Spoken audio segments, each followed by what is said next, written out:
오늘 말씀은 요나서입니다. 요나서 1장 1절부터 10절까지입니다. 구약성경 요나서 1장 1절부터 10절입니다. 여호와의 말씀이 아미떼의 아들 요나에게 임하니라. 이르시되 너는 일어나 저 큰 성읍 니느웨로 와서 그것을 향하여 외치라. 그 악독이 내 앞에 상달되었습니다. 그러나 요나가 여호와의 얼굴을 피하려고 일어나 다시스로 도망하려 하여 욥바로 내려갔더니 마침 다시스로 가는 배를 만난지라. 여호와의 얼굴을 피하여 그들과 함께 다시스로 가려고 배삭을 주고 배에 올랐더라. 여호와께서 큰 바람을 바다 위에 내리시매 바다 가운데에 큰 폭풍이 일어나 배가 거의 깨지게 된지라. 사공들이 두려워하여 각각 자기의 신을 부르고 또 배를 가볍게 하려고 그 가운데 물건들을 바다에 던지니라. 그러나 요나는 배 밑층에 내려가서 누워 깊이 잠이 든지라. 선장이 그에게 가서 이르되 자는 자여 어찌함이냐? 일어나서 내 하나님께 구하라. 혹시 하나님이 우리를 생각하사 망하지 아니하게 하시리라. 하니라. 그들이 서로 이르되 자, 우리가 제비를 뽑아 이 재앙이 누구로 말미암아 우리에게 임하였나 알아보자. 하고 곧 제비를 뽑으니 제비가 요나에게 뽑힌지라. 우리가 그에게 이르되 청하건대 이 재앙이 누구 때문에 우리에게 임하였는가 말하라. 내 생업이 무엇이며 내가 어디서 왔으며 내 나라가 어디며 어느 민족에 속하였느냐? 나는 히브리 사람이요 바다와 육지를 지으신 하늘의 하나님 여호와를 경외하는 자로라. 자기가 여호와의 얼굴을 피함인 줄을 그들에게 말하였으므로 무리가 알고 심히 두려워하여 이르되 내가 어찌하여 그렇게 행하였느냐? 아멘. 사람은 누구나 하나님께서 원하시는 뜻을 알면서도 피하고 싶을 때가 있습니다. 해야 할 일을 알지만 미루고 순종해야 할 것을 알지만 외면합니다. 때로는 하나님의 뜻보다 자기 감정과 생각이 더 옳다고 여기기도 하죠. 요나의 이야기는 바로 그런 인간의 모습을 보여줍니다. 요나는 단순히 겁이 많아서 도망친 것이 아닙니다. 그는 하나님의 뜻을 알고 있었죠. 하나님이 어떤 분인지도 알았습니다. 그런데도 그는 도망쳤습니다. 이것이 오늘 본문이 우리에게 던지는 첫 번째 질문입니다. 우리는 과연 알면서도 피하는 일이 없는가 하는 질문이죠. 오늘 우리가 살펴볼 요나서의 말씀은 도망치는 한 선지자의 이야기처럼 보이지만 사실은 그를 절대로 놓지 않으시는 하나님의 이야기입니다. 하나님은 요나가 어디를 가든지 그를 따라가셨고 폭풍을 통해서 그를 멈춰 세우셨습니다. 요나는 하나님을 떠나려 했지만 하나님은 요나를 떠나지 않으셨습니다. 그는 하나님의 부르심을 거절했지만 하나님은 그의 사명을 거두지 않으셨습니다. 오늘 본문은 우리를 향한 하나님의 이 집요한 사랑과 포기하지 않으시는 은혜를 보여줍니다. 본문은 여호와의 말씀이 아미떼의 아들 요나에게 임하니라 라는 말씀으로 시작됩니다. 여기서 임하다라는 말로 번역된 히브리어 하야라는 단어는요, 존재하게 되다라는 의미를 품고 있습니다. 즉 무언가가 실제로 있게 되었다라는 그런 뜻입니다. 그러니까 하나님의 말씀은 요나의 귀에 들린 정보에 머무는 것이 아니라 요나의 삶 속에 실제가 된 사건이었다라는 말이죠. 하나님의 말씀이 단순한 정보나 지식이 아니라 실제적인 권위와 능력으로 사람에게 다가온 사건을 의미합니다. 하나님께서 요나를 직접 찾아오셔서 사명을 맡기신 것이죠. 하나님의 부르심은 언제나 그런 방식으로 찾아옵니다. 단순히 들리는 것이 아니라 삶의 방향 전체를 바꿔놓는 실제적인 사건으로 찾아오죠. 하나님께서 주신 명령은 분명했습니다. 일어나 저 큰 성읍 니느웨로 가서 그것을 향하여 외치라. 여기서 일어나라는요, 히브리어 콤이라는 단어를 쓰고 있는데요, 즉각적인 행동을 요구하는 명령어입니다. 하나님은요, 지체 없는 순종을 원하셨습니다. 니느웨는 단순한 이방 도시가 아니었습니다. 당시 니느웨는 아수르 제국의 수도로요, 이스라엘 사람들에게는 공포와 억압의 상징이었습니다. 아수르는 이스라엘 북왕국을 멸망시키고 수많은 사람들을 포로로 끌고 간 민족들이었죠. 하나님은 이스라엘이 가장 두려워하고 가장 증오하는 그 땅으로 요나를 보내고자 하셨습니다. 그것은 이미 복음의 성격을 보여주는 명령이었습니다. 하나님의 은혜는 우리의 경계를 넘어서는 거죠. 3절을 보면 요나는 니느웨로 가지 않고 다시스로 가는 배를 타게 됩니다. 다시스는 현재의 스페인 남부 지역으로 추정되는 곳으로 당시에 이스라엘에서 알려진 서쪽 끝이었습니다. 니느웨는 동쪽에 있었으니 요나는 말 그대로 정반대 방향으로 도망친 것이죠. 본문은 이것을 문학적으로 절묘하게 묘사하는데요. 반복해서 내려갔다라는 표현을 사용하고 있습니다. 요나가 여호와의 얼굴을 피하려고 일어나 다시스로 도망하려 하여 욥바로 내려갔더니 또 배를 만나 그 삭슬 주고 배에 올랐더라. 또 배 밑층으로 내려가서라는 거죠. 그런데 여러분, 제가 두 번째 인용한 배에 올랐더라는 좀 다르게 들리시죠? 그런데 여기 배에 올랐더라라는 말도 원어적으로는 내려갔다라는 동사가 동일하게 사용되었습니다. 다만 번역자가 독자들이 이해하기 쉽게 승선했다라는 의미를 살린 것이죠. 아무튼 히브리어 원문은 의도적으로 내려갔다라는 단어를 계속해서 반복하고 있습니다. 영적으로 하나님을 떠난 사람의 모습이 점점 아래로 내려가고 있는 모습으로 묘사된 것이죠. 욥바로 내려가고 배로 내려가고 배 밑으로 내려가고 결국에는 바다 속으로 내려가게 됩니다. 죄는 언제나 우리를 이렇게 아래로 끌어내립니다. 요나는 자기 계획대로 성공적으로 배에 올랐지만 영적으로는 내려가고 있었습니다. 사람의 눈에는 성공처럼 보였지만 하나님의 눈에는 추락이었던 것이죠. 요나는 배에 올라탄 것 같지만 하나님이 보시기에는 계속해서 내려가고 있었습니다. 세상 사람들은 성공이라 말했지만 하나님은 추락이라 말씀하셨습니다.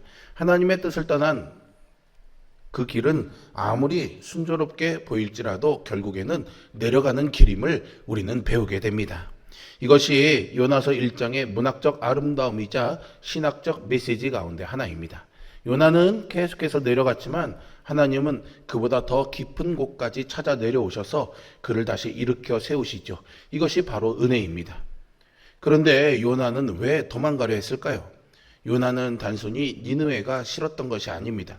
요나서 4장에 가면 그 이유가 분명하게 나타나는데요. 그는 하나님이 은혜로우시고 자비로우신 분이라는 것을 알고 있었습니다. 니느웨 사람들이 회개하기만 하면 하나님께서 용서하실 것을 알았던 거죠. 문제는 요나가 이 하나님의 자비에 동의하지 않았다는 것입니다. 요나는 원수가 하나님의 은혜 받는 것을 원하지 않았습니다. 그는 하나님보다 자기의 감정, 자기의 정의를 더 붙들고 있었던 것이죠. 사실 이것이 불순종의 가장 깊은 뿌리입니다. 우리는 때때로 요나처럼 합니다. 하나님의 뜻을 모르는 것이 아니라 알면서도 그 방향이 마음에 들지 않아 다른 선택을 하는 거죠. 하나님, 저는 저 사람만큼은 용서하고 싶지 않습니다.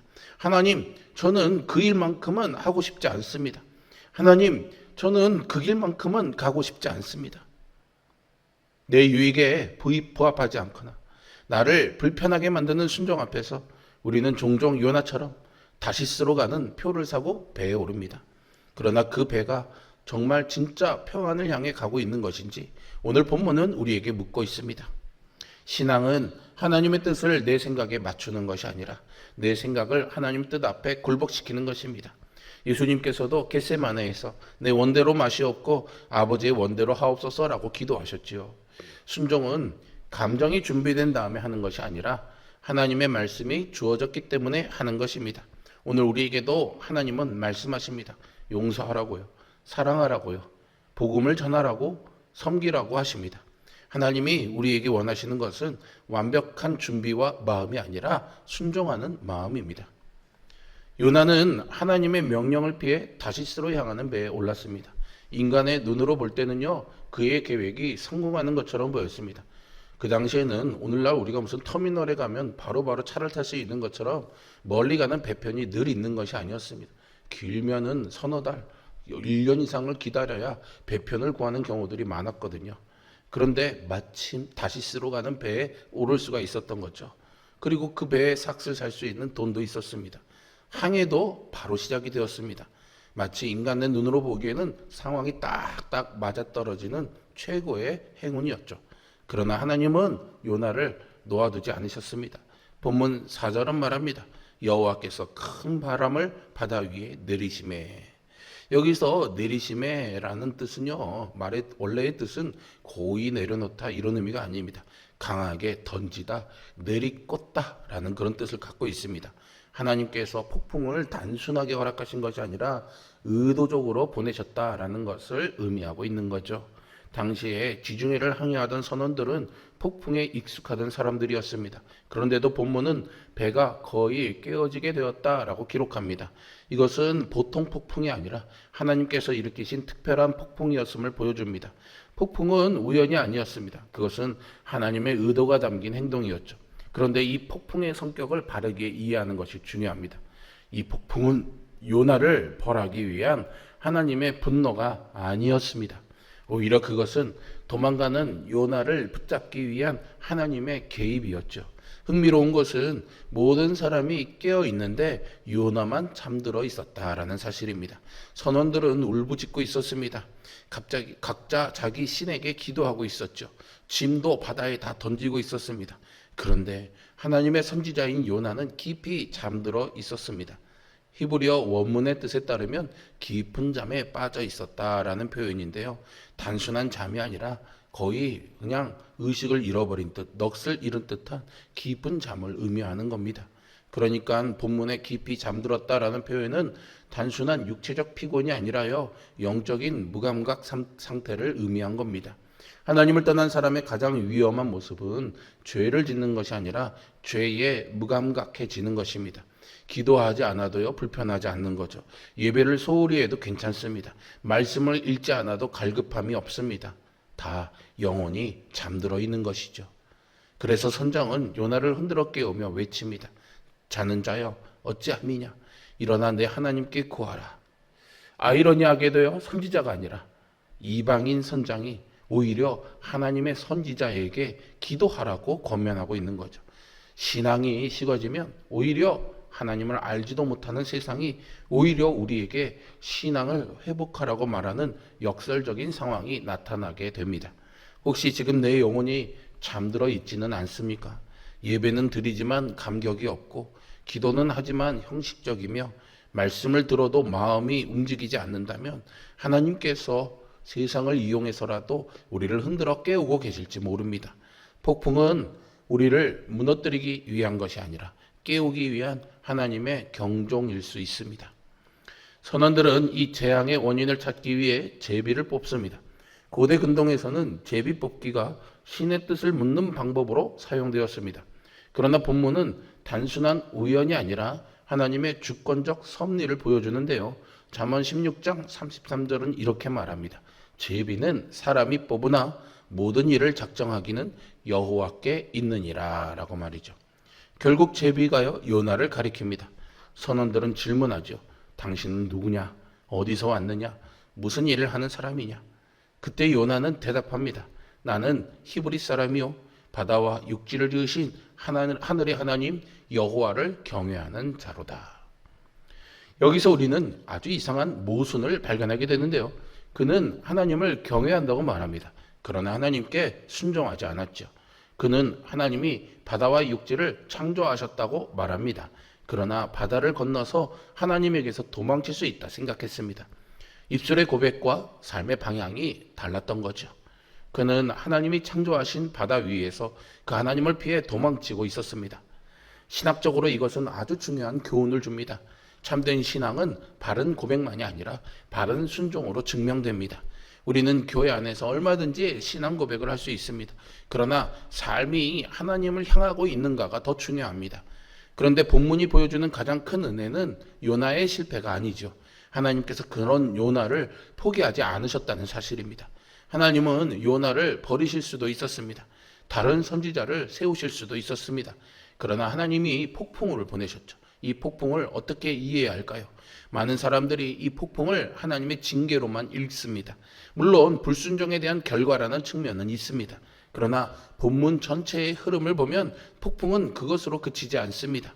이 폭풍은 심판인 동시에 은혜였습니다. 징계인 동시에 사랑이었죠. 멸망시키기 위한 손이 아니라 붙들어 돌이키게 하시는 손이었습니다. 히브리서 12장은 하나님께서 사랑하시는 자를 징계하신다고 말씀합니다. 하나님의 징계는 버림받은 증거가 아니라 아들된 증거입니다. 만약 하나님께서 우리를 사랑하지 않으신다면 그냥 내버려 두실 것입니다. 그러나 하나님은 당신의 자녀가 멸망의 길로 가도록 방치하지 않으십니다. 때로는 계획이 무너지죠. 때로는 길이 막힙니다. 때로는 예상치 못한 폭풍을 만납니다. 그때 우리는 먼저 물어야 합니다. 왜 이런 일이 생겼는가가 아니라 하나님께서 이 일을 통해 내게 무엇을 말씀하고 계실까? 삶의 폭풍 가운데 하나님의 음성을 듣는 사람이 복된 사람입니다. 우리 모두가 이와 같은 복된 사람 되기를 주님의 이름으로 축복합니다. 요나서 1장은 도망치는 인간과 추적하시는 하나님 사이의 이야기입니다. 요나는 하나님의 얼굴을 피하려 했지만 절대 피할 수가 없었죠. 왜냐하면 하나님께서 그를 포기하지 않으셨기 때문입니다. 오늘도 하나님은 우리를 부르고 계십니다. 혹시 순종을 미루고 있는 영역이 있지는 않습니까? 하나님보다 내 생각을 앞세우는 부분은 없습니까? 혹시 영적으로 잠든 채 살아가고 있지는 않습니까? 감사한 것은 우리가 하나님을 놓을 때도 하나님은 우리를 놓지 않으신다는 사실이죠.